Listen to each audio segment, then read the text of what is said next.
সম্মানিত আজকের এই ঐতিহাসিক সমাবেশের সভাপতি, উপস্থিত নেতৃবৃন্দ, আমার প্রাণপ্রিয় শ্রমিক ভাইরা, আসসালামু আলাইকুম ওয়া রাহমাতুল্লাহ। আল্লাহ রসুলের একটা হাদিস এলো, আল কাসিব হাবিবুল্লাহ, যে শ্রমিকরা হলো আল্লাহর বন্ধু।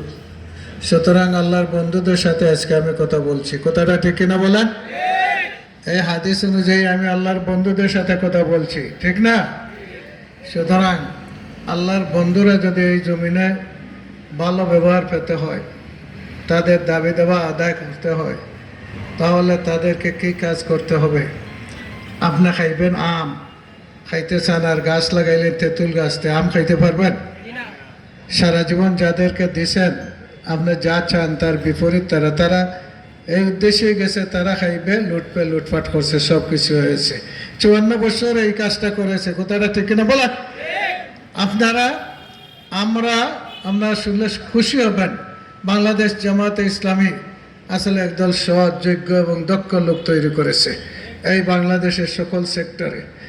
এই যদি কোনো দেশ থেকে কোনো ফায়দা পেতে চান এবং এই দেশকে গড়তে চান এবং কল্যাণময় রাষ্ট্র বানাতে চান, তাহলে সৎ এবং দক্ষ যোগ্য লোকদের হাতে দেশকে তুলে দিতে হবে। আপনি এসএসসি ফার্স্ট ব্যক্তির হাতে তুলে দিলেন, এবং তার যে যোগ্যতা আছে এটা দিয়ে চালাবেন। ম্যাট্রিক পাস যে আছে তার যে যোগ্যতা আছে এটা দিয়ে চালাবেন। এরপরে তার যে চরিত্র আছে এই চরিত্র অনুযায়ী চালাবেন।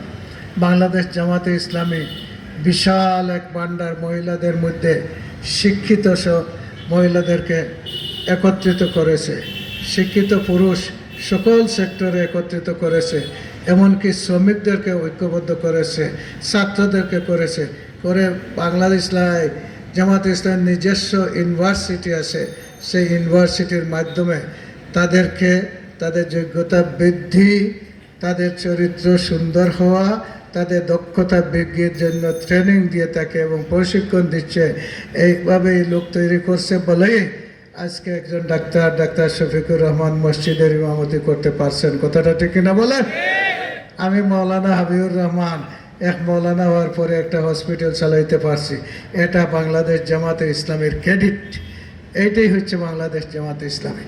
আজকে বাংলাদেশ জামাতে ইসলামের হাতে যদি আপনারা এ দেশকে তুলে দিতে পারেন, তাহলে আমরা আল্লাহর উপরে ভরসা করে বলতে পারি, আমরা ডাক্তার শফিকুর রহমান সাহেবের নেতৃত্বে আপনাদেরকে বৈষম্যহীন, সন্ত্রাসমুক্ত, চাঁদাবাজ মুক্ত, দুর্নীতিমুক্ত, মানবিক, কল্যাণময়, সম্প্রীতির একটা রাষ্ট্র উপহার দেব ইনশাআল্লাহ।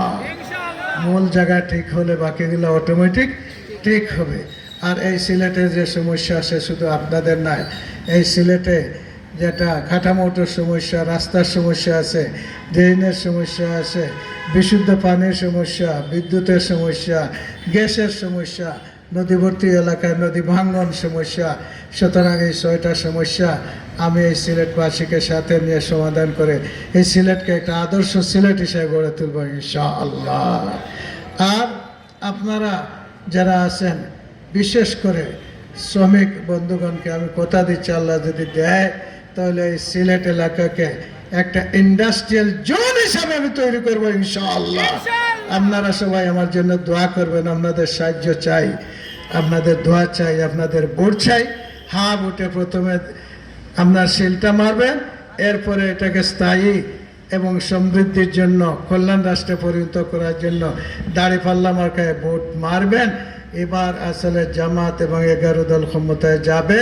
তার কারণ হলো শব্দ উঠেছে, আওয়াজ উঠেছে, সব থেকেছি বারবার দাঁড়িপাল্লা। এইবার ইনশাআল্লাহ দাঁড়িপাল্লা বিজয়ে সরকার 11 দলের জোট অর্থাৎ জামাত ইসলামী গঠন করবে এবং ডাক্তার শফিকুর রহমান প্রধানমন্ত্রী হবে ইনশাআল্লাহ। আসলে এই দেশকে বাঁচানোর জন্য, এই জাতিকে বাঁচানোর জন্য, এই জুলাই যোদ্ধাদের রক্তের ঋণ পরিশোধ করার জন্য আমরা 11 দলীয় জোটকে ভোট দিয়ে সরকার গঠনের সুযোগ দিয়ে এ দেশকে গড়ার আমরা সুযোগ দিয়ে আপনারা সবাই দিতে পারবেন। আমি কথা দিচ্ছি, আমি সারা জীবনে সিলেটবাসীকে দিয়েছি। আগামী নির্বাচনে আমি আপনাদের সামনে নমিনি হিসেবে আসছি। সুতরাং আমার শেষ রক্তবিন্দু দিয়ে হলো এই নির্বাচনী যুদ্ধ, এটা একটা বিপ্লব, এটা এই বিপ্লবে জিতে বিজয় ছিনিয়ে আনতে হবে। আমার শেষ রক্তবিন্দু দিয়ে হলো আমি আপনাদের সাথে থাকবো। আমার সাথে আপনারা কারা থাকতে পারবেন? দুই হাত তুলেন, আমি দেখতে চাই। আল্লাহ রাব্বুল আলামিন আপনাদের হাতগুলো কবুল করুন।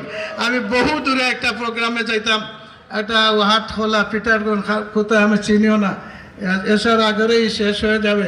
এই কারণে মাঝখান থেকে আমার বক্তব্যটা দিয়ে গেলাম। খুব ভালো বক্তা এখানে আমার খালেদ ভাই আছেন, আমার লোকমান আছেন, আরও অনেক আছেন, সেক্রেটারিও আছে, অনেক আছেন। আপনারা তাদের বক্তব্য শুনবেন। আপনাদেরকে আমার পক্ষ থেকে অসংখ্য মোবারকবাদ এবং ধন্যবাদ জানিয়ে আমার কথা শেষ করছি। আসসালামু আলাইকুম রহমতুল্লাহ। আসলে আমার বক্তব্য দেওয়ার ভাষা নাই, তবে আমি নিজেই আসলে আনন্দিত আজকে একটা সুন্দর মাহফিলে উপস্থিত হয়ে আপনাদের সবার সাথে পরিচয় হলো। আমরা তো আমাদের প্রধান অতিথির বক্তব্য শুনলাম, আমাদের যা দায়িত্ব করণীয় আমরা ইনশাল্লাহ করব।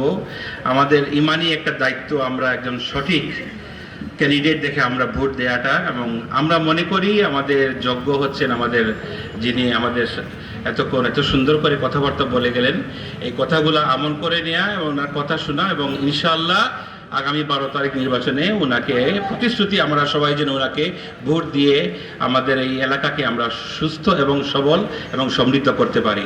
আসসালামু আলাইকুম রহমতুল্লাহি ওয়া বারাকাতুহু।